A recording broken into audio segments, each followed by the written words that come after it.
After this terrible, horrible, no good, very bad week, our country is more divided than ever. There are those on the left, there are those on the right, two sides at odds with one another. But for those of us who wonder about such things, there remains the question, whose side is God on? Right now in the Friar Place, some answers coming up, so stay tuned.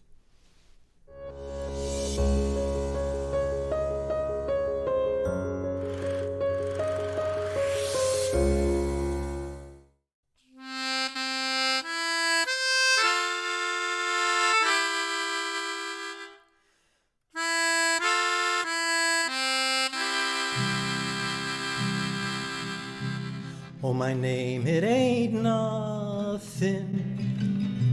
My age, it means less. And the country I come from is called the Midwest. Was taught and brought up there, the laws to abide, and that the land that I lived in had God on its side. I remember when this Bob Dylan song, God on Our Side, first came out. But truth be told, I was much more interested in playing with my new G.I. Joe than trying to understand any meaning behind a 1960s protest song. Only years later would it begin to make any sense to me at all.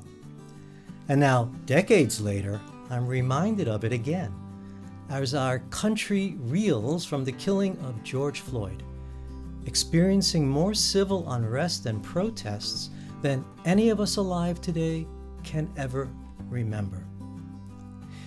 It's as if a chasm has opened up in our society, giving the appearance that our country is split in half, simplistically between a left and a right, between blacks and whites, between us and them, each side expressing a kind of religiosity as people bind themselves ever closer together according to a particular system of beliefs.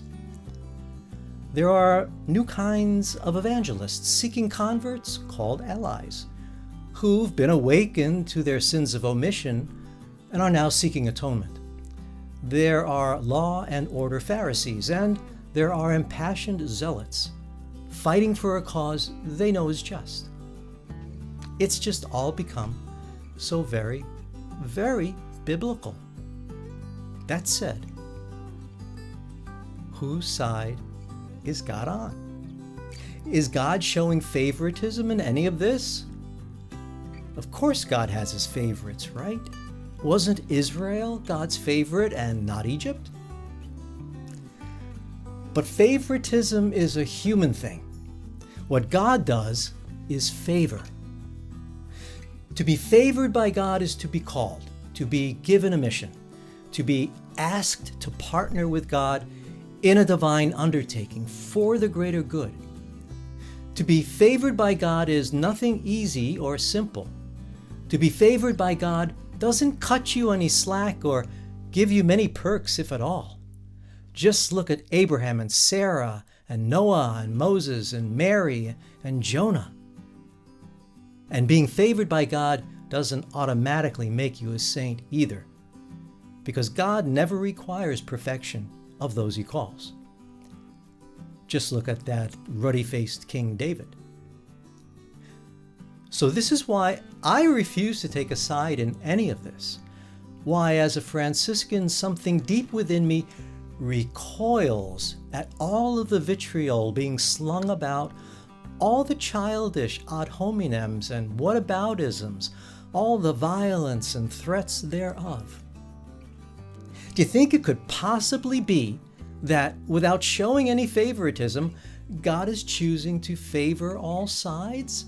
Not because any one of them is perfect, but because all are necessary to carry out God's plan. Remember, it's God's will that we may all be one.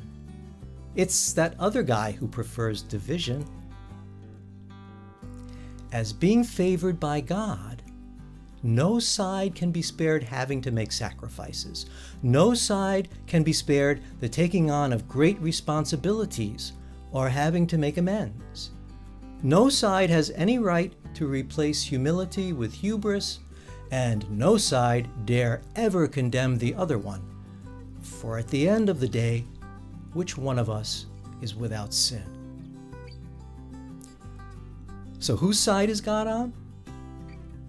God's on our side, the side of all of us, calling all of us to take on this momentous mission before us.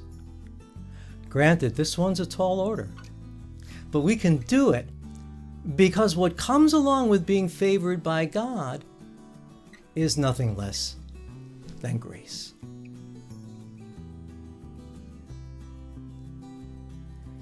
Just a little while ago, both Christians and Jews celebrated feasts called Pentecost, Shavuot in Hebrew. For Jews, it commemorates the giving of the law to Moses at Mount Sinai. For Christians, the giving of the Holy Spirit to Jesus' disciples while they were celebrating Shavuot, along with all the other Jewish pilgrims in Jerusalem at the time. Now, regarding both feasts, weather imagery is used to describe their respective mysteries. For Pentecost, the Holy Spirit arrives as a rushing mighty wind, and for Shavuot, God communicates to Moses at Mount Sinai with thunder and lightning. So, what better way to wrap up this episode of The Friar Place than with a little more Bob Dylan? Peace and all good.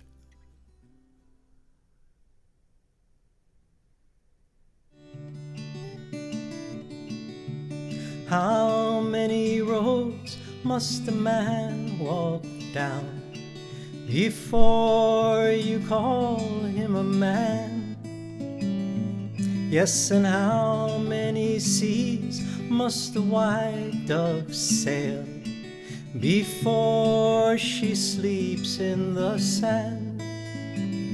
Yes, and how many times must the cannonballs fly before they're forever banned? You know the words. The answer, my friend, is blowing in the wind. The answer is blowing in the wind.